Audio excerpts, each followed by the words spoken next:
جو اس وقت پورے معاشرے پر مسلط ہے اور مدرسوں کو تو کھا رہی ہے، وہ ہے یہ کیمروں والا موبائل۔ یہ ایک بلا ہے، ایک مصیبت ہے، اور افسوس ہے کہ پورے معاشرے کو کھا گئی ہے۔ اور بڑے سے بڑا عالم، بظاہر متقی، بظاہر نمازوں کو پابند، لیکن اس کے پاس یہ موبائل جو ہے، یہ جس کو آج کل اسمارٹ موبائل کہتے ہیں۔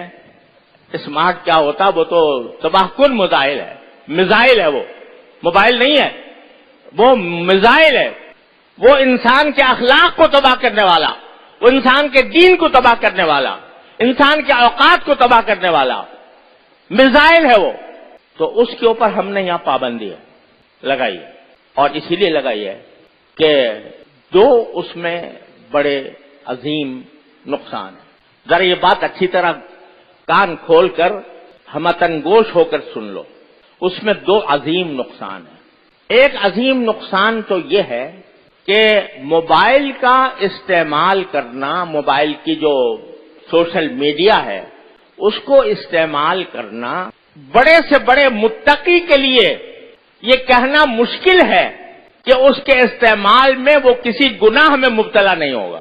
بڑے سے بڑا متقی شیطان، حدیث میں نبی کریم صلی اللہ علیہ وسلم کا ارشاد ہے کہ شیطان جو ہے، نگاہ جو ہے وہ شیطان کے تیروں میں سے ایک اہم تیر ہے، اور قرآن کریم میں ہے کہ شیطان تمہارے رگوں میں اس طرح دوڑتا ہے جیسے کہ خون دوڑتا ہے۔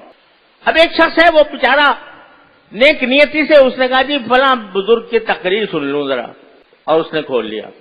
اس کے کسی اختیار کے بغیر ایسی چیزیں سامنے آ جائیں گی کہ شیطان کو ڈسنے کا فوراً موقع مل جائے گا۔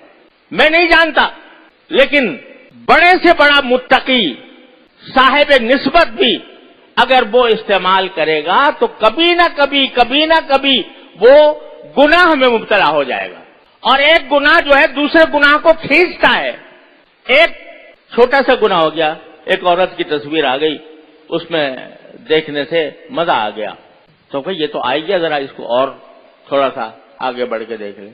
شیطان اس طرح انسان کو رفتہ رفتہ ایک گناہ سے دوسرے گناہ، دوسرے سے تیسرے گناہ، تیسرے سے چوتھے گناہ میں مبتلا کرتا جاتا ہے۔ تو اس لیے میں کہتا ہوں یہ میزائل ہے ہاتھوں میں، عام انسان کے لیے بھی، اور یہ اصول سارے عالم علمی دنیا میں مسلم ہے کہ دفع مضرت جلب منفعت سے مقدم ہے۔ آپ کہتے ہو کہ بھئی اس موبائل سے تو ہمیں بہت سے مواعظ سننے کو ملتے ہیں، ہمیں بزرگوں کے ہدایات اور نصیحتیں سننے کو ملتی ہیں، اس میں ہم ایسے پیغامات کا تبادلہ کرتے ہیں جو ایک دوسرے کے لیے فائدہ مند ہوتے ہیں۔ تو یہ کیا ہوئی ہے؟ یہ جلب منفعت اور نگاہ کا بہک کر کسی غلط جگہ پر چلا جانا، یہ مضرت کبریٰ ہے۔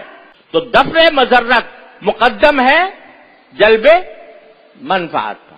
لہذا ایک بات تو یہ ہے کہ یہ عام آدمیوں کے لیے بھی خطرناک ہے، لیکن دوسری وجہ یہ ہے کہ اس بات کا تجربہ ہے، مشاہدہ ہے، اس میں کوئی ادنا شک و شبے کی گنجائش نہیں ہے کہ اوقات ضائع کرنے کا اس وقت اس سے بڑا کوئی اور راستہ نہیں۔ اگر طالب علم ہے تو اس کا وقت اتنا قیمتی ہے کہ اس کا ہر لمحہ طلب علم میں صرف ہونا چاہیے، مطالعے میں صرف ہونا چاہیے، تکرار میں صرف ہونا چاہیے۔ اگر اس کو کوئی مسئلہ سمجھ میں نہیں آیا تو اس کو چین نہیں آنا چاہیے اس وقت تک جب تک کہ وہ سمجھ میں نہ آ جائے، چاہے وہ طالب علم ہو چاہے استاد ہو۔ اس کا تو ایک وقت قیمتی ہے، ایک لمحہ قیمتی ہے۔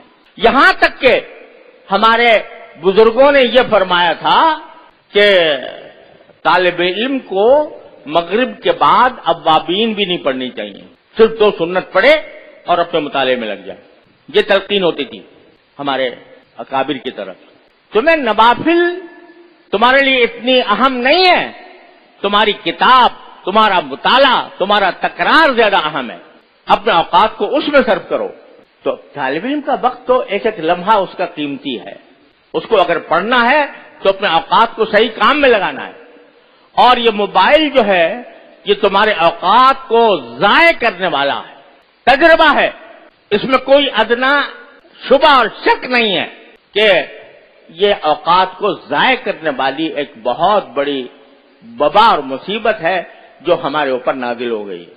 اچھا خاصا نمازی ہے، پرہیزگار ہے، صف اول میں نماز پڑھنے والا ہے، لیکن تنہائی میں بیٹھا ہے اور اپنی آنکھوں کو اللہ تعالیٰ کی نافرمانی میں استعمال کر رہا ہے۔ کیا کتنی بڑی غداری، کتنی بڑی خیانت، کتنی بڑی نافرمانی۔ تو اسی لیے میں یاد کرتا ہوں کہ جس شخص کو یہ بھروسہ نہ ہو کہ وہ اپنے آپ کو محفوظ رکھ سکے گا اس فتنے سے، اس کے لیے ایسا فون استعمال کرنا جائز نہیں، جس کو یہ بھروسہ نہ ہو۔ اگر بھروسہ ہے تو بعض اوقات اس سے اچھے کام بھی لیے جا سکتے ہیں، لیکن پاؤں پھسلنے کا ہر وقت خطرہ، نگاہ کے پھسلنے کا ہر وقت خطرہ۔ لہذا بھائی کتنے دن کی زندگی ہے پتہ نہیں، کسی کو پتا ہے کہ کب اس کو موت آ جائے گی۔ یہ جو ہم اللہ تعالیٰ کی نعمتوں کا غلط استعمال کر رہے ہیں، ایک دن اس کا حساب دینا ہوگا، ایک دن اللہ تعالیٰ کے سامنے حاضری ہوگی، اور ایک ایک نگاہ جو جس چیز پر ڈالی ہے اس کا حساب مجھے دینا ہوگا۔ بہت عرصے تک میں بیان کرتا رہا ہوں، یا ایھا الذین آمنوا اتقوا اللہ وجاہدوا فی سبیلہ، کہ تقوی کا راستہ یہ ہے کہ اللہ کے راستے میں محنت کرو۔ کیا محنت کرو؟ کہ نفس کسی طرف بلا رہا ہے، مچل رہا ہے، گناہ کی خواہش دل میں پیدا ہو رہی ہے، اور تم اس خواہش کو زبردستی کر کے دباؤ، یہ ہے مجاہدہ۔ اور اس مجاہدے کے ثمرات یہ ہوتے ہیں، حضرت تھانوی رحمۃ اللہ فرماتے ہیں کہ جتنا انسان اپنے نفس کو، نفسانی خواہشات کو روکتا ہے اللہ کے لیے، اتنا ہی اللہ تعالیٰ سے قرب بڑھتا ہے۔ وَأَمَّا مَنْ خَافَ مَقَامَ رَبِّهِ وَنَهَى النَّفْسَ عَنِ الْهَوَىٰ فَإِنَّ الْجَنَّةَ هِيَ الْمَأْوَىٰ، جو اپنی خواہشات کو اللہ کے لیے روکتا ہے۔ دل تو مچل رہا ہے، بہت بے شک مچل رہا ہے، نفس بھی آمادہ کر رہا ہے، شیطان بھی آمادہ کر رہا ہے، لیکن مجھے یہ اللہ تعالیٰ کے سامنے جواب دینا ہے، اپنی ایک ایک نظر کا جواب دینا ہے۔ اس کا احساس کر کے جب آدمی اپنے اوپر زبردستی کرتا ہے تو اللہ تبارک و تعالیٰ کے ہاں اس کے درجات میں ترقی ہوتی ہے، تعلق میں اضافہ ہوتا ہے، اللہ تعالیٰ کی محبت اس کے دل میں پیدا ہوتی ہے، اللہ تعالیٰ اس سے محبت فرماتے ہیں۔